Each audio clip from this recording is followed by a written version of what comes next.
and the negotiations are not revealed to the public until the industry has decided to come here. That's how Atlas BX lead acid plant is coming with a lead plume near residents and schools. Our city and county mayors appointed the members of the Consolidation Charter Commission, which is regulated by official Tennessee code. Mayor Durd appointed a past president and the president-elect of the Chamber of Commerce to be on the Consolidation Charter Commission. During an official meeting, they presented an advertising company's implementation plan. But you asked to speak regarding the IDB's relationship to the Chamber and county government. If you would, please stay on topic. I'm trying my best to. It's all related. No, just please stay on topic. During an official meeting, they presented an advertising company's implementation plan that had a goal to position county voters against city voters, vice versa, while pushing vote yes. The Charter Commission should have the best interests of citizens in mind, and it's very stunning to know that Chamber leadership presented the plan and a Chamber member moved to pay the company that wrote that plan $25,000, and that money was taxpayers' money. And the Chamber and the Industrial Development Board share the same website, so it's all related. When I posted about this on Facebook page called Residents Who Oppose Consolidation Montgomery County, where there's a 14-page summary right now, a member of that page commented with allegations that a Charter Commission member was threatened to, quote, get on board with consolidation or face the consequences, end quote. The member who was allegedly threatened questioned the use of the $25,000 of taxpayers' money to get people to vote yes. Because everything just mentioned, there's a significant group of people, including many high-ranking military officials, who don't trust the Chamber leadership who did this or the IDB. We believe a group of business persons and elected officials should be investigated for using the government in as many ways as possible to unfairly generate huge earnings for themselves. Please contact Governor-elect Bill Lee at the following email and ask him to have the State Attorney General conduct a full investigation regarding the Montgomery County, Tennessee Charter Commission, the Chamber of Commerce, and the Industrial Development Board, and all the relationships that are seen on the summary that is posted that Residents Who Oppose Consolidation Montgomery County. Governor Lee's not sworn in until January, but he's receiving messages now. Commissioners have your name before your communication, and that multiplies your effect by 20,000.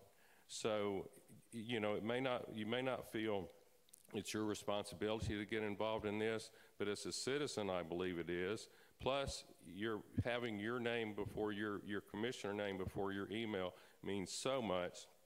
And as a Christian, I believe it's your obligation too. If you believe in God, the Bible says, seek justice, help the oppressed, and help the poor.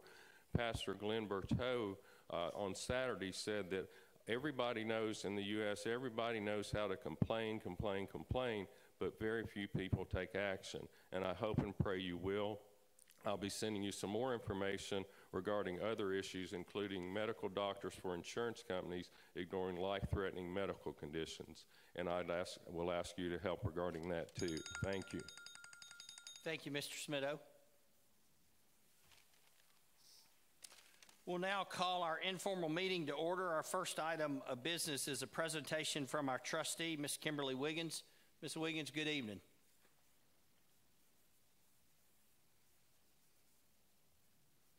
Good evening to you. Thank you, Mayor, and thank you to this Honorable Commission for allowing us time to come and share with you some updates from the trustee's office. I want to tell you that over the past 90 days, there have been quite a few changes, and one that I'm very pleased about is our new chief deputy, who was our staff accountant, and that is Ms. Sydney Green. I'm so happy to have her by my side, and we're going to share with you our update on our plan for the occupancy tax audit plan. As you know, the occupancy tax is one that we collect, and it is self-reported currently. In our statute, it says that the trustee will audit these hotels and motels. So here's our plan, and we work with the audit committee, which is led by Commissioner Harper, as well as our internal audit team, which is Thurman Campbell, and our office, to make sure that we created something that we feel like is sustainable and you'll be pleased with. So first, there are 44 establishments that currently operate in Montgomery County. One of them is a residential place. And in order for us to meet this requirement, we will need to audit 11 facilities every quarter. And we need to rotate the audit cycle so that we can ensure that every 4 years, everyone is receiving a full audit. So as you see, for fourth quarter, it will be January through September. Q1 will have a full year, and then Q2, January through March, and third quarter, January through June. So one of the most important components is, how do we verify what's reported to us? We do that by looking at several documents that we request, whether it's on-site or if we do an audit that will come to our office. Some people come to us, some we go to them. Whatever works best for the customer, yet we want to make sure that we uphold our part, which is that we will collect and verify legally by all means. Some of those items are their balance sheets, their profit and loss statements, how many rooms are in service, the monthly franchise statements. There are several that we can choose from to verify, but we add as we go if we need to. So far, when we have requested information, people have, or the hotel owners have been more than happy to provide it, and they understand this requirement. So our process is very straightforward. We use the occupancy tax form that they already use. We compare that to the form that is sent to the Department of Revenue at the state level, and then we use the items that we talked about in the previous page, and we compare those to their statistics to see if they're red, yellow, or green. I am still happy to report that as of today, everyone is green, but we will handle those when if it comes up. And this is just a version of our audit tracker that we've started to make sure we're giving you that information, but of course know that all the files and the details are in the office, and you're always welcome to see those. What questions, thoughts, or comments do you have for us? Commissioner Knight? How much have you collected thus far with the hotel motel tax? So if you use a fiscal year, which is July through October, we always collect a month in arrears. We've collected $1.3 million. If you use a calendar for the past 12 months, we've collected $1,975.58.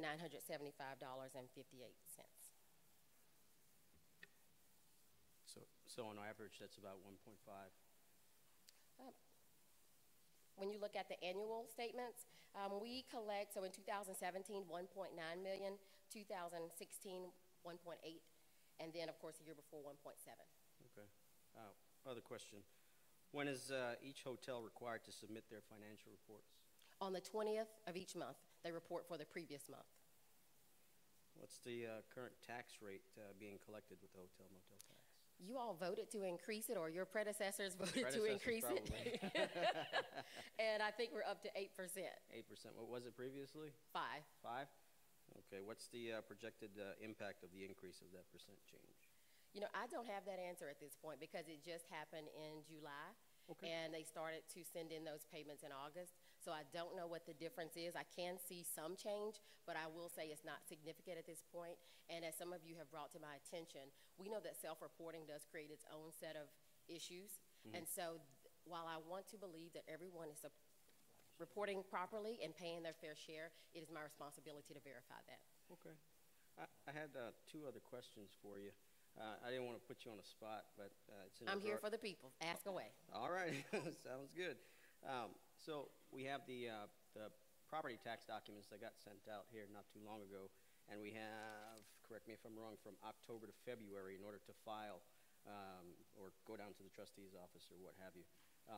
So with those property tax documents, did we get a veterans tax relief brochure sent out with those documents? So 2 separate things. This year, when we talk about collection of taxes, whether it's real property or personal property, we're looking at the office collecting about $118 million. When it comes to tax relief, whether that's a veteran, we send out a letter, or it's elderly or disabled, we send out a separate letter that goes to each household that has already applied. As well, you can still apply through April of next year for 2018. And just for clarification, could you explain what the criteria is for Sure. the property tax? Ms. Wiggins, please answer this question, Mr. Knight, with all due respect. Sure. This is hotel motel. No, I'm tracking. But I understand. We could be here all night talking about property taxes. Ms. Wiggins, please. Thank you. So when it comes to tax relief for veterans and their widows, that is a process that has been in place since 1973 by the state. You can apply, you or your widow or a widow can apply. There is no income requirement. But of course, if you are on income-based tax relief, then it's less than $28,000 is what the household income needs to be. Okay. Thank you so much. Thank you, Commissioner Knight. Commissioner Pritchard. Ms. Wiggins, a question. So you said everybody is in the green as of right now. Is that pertaining to since you took office, or does that include those that had issues prior to your taking office? The good news is whatever issues were happening before I came into office, there was a process that was shored up right at August 2nd. So people who were delinquent have caught their taxes up, and everyone is up to date on what they owe us at our county. Thank Good you. question. Commissioner Harper. Thank you, Mayor. Ms. Wiggins, I appreciate you being here tonight. And also, on behalf of the Audit Committee, we appreciate the diligence that you've shown in a short period of time, all the work that you've done to get to this point, and we appreciate it very much. Have no doubt that things are in good hands. We appreciate all the work. Thank you. Commissioner Leverett. Hi, Ms. Wiggins. Thank you for being here. This question is, does this, will this hotel motel tax, or does it include Airbnbs?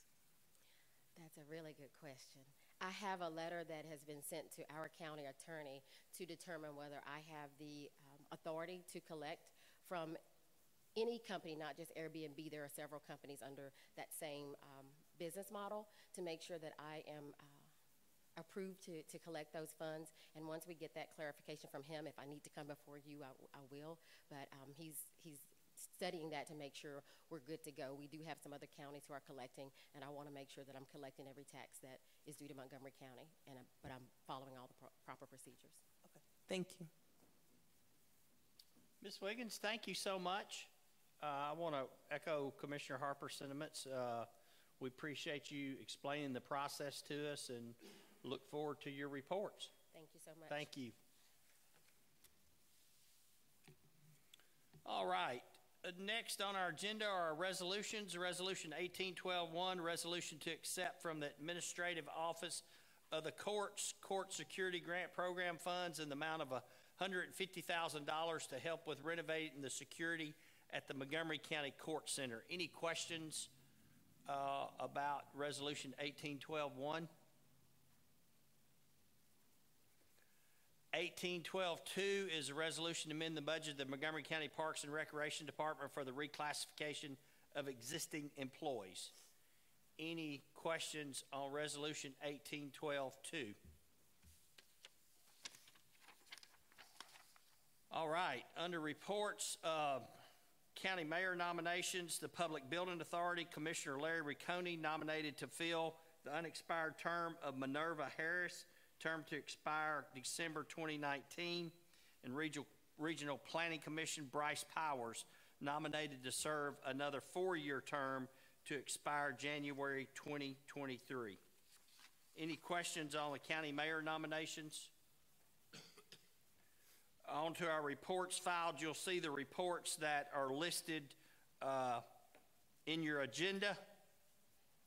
Any old business? Any new business? Under announcements, I have one announcement. Commissioners, I sent each of you at the request of Commissioner Leverett, and thank you for that request, the rules of the replacement process for Senator Green's seat in the Tennessee State Senate. We are meeting, I think, next Monday with the county attorney, with Ms. Kelly Jackson. I don't think Ms. Black can be there, but we're going to put together a press release, and hopefully not this time next week, but Wednesday of next week, hopefully we'll have a press release that'll go out. It will not only identify what our procedures are, but also anyone that's interested in putting their name in the hat for that seat, it'll spell out that process as well. All right, no other announcements. We're adjourned. Thank you.